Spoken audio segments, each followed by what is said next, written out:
করে স্ট্রোক করে, মওলা মৃত্যু যেহেতু আমার হবে, তোমার দরবারে একটা ফরিয়াদ, এমন একটা মৃত্যু দিও যখন আমার কপালটা থাকবে সিজদার মধ্যে, আমার কপালটা থাকবে সিজদার মধ্যে, জবান থেকে বের হতে থাকবে তোমার প্রশংসা, সুবহান রাব্বিয়াল আলা, সুবহান রাব্বিয়াল আলা। মওলা গো, আমার জীবন সার্থক হয়ে যাবে যদি আমার মৃত্যুটা তোমার কুদরতি কদমে সিজদার মাধ্যমে হয়ে যায়। নামাজ 5 ওয়াক্ত ফরজ জানে না কে? সবাই জানে। এই মুহূর্তে আমার মাইকের আওয়াজ যতটুকু যাচ্ছে একটু মনোযোগ দিবেন। নামাজ 5 ওয়াক্ত ফরজ জানে না কে? সবাই জানে। আমি সবার আওয়াজ পাই নাই, আরো জোরে বলেন। অলরেডি কিন্তু 16 মিনিট শেষ, সেজন্য তাড়াতাড়ি বলছি, একটু দ্রুত বলবেন। নামাজ 5 ওয়াক্ত ফরজ জানে না কে? তারপরও মসজিদে মুসল্লি নাই কেন?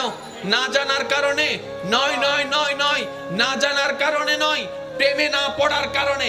যদি প্রেমে পড়তো, একটা মানুষ প্রেমে পড়লে দিনকে রাত বানাই ফেলে, রাতকে দিন বানাই ফেলে, সূর্যের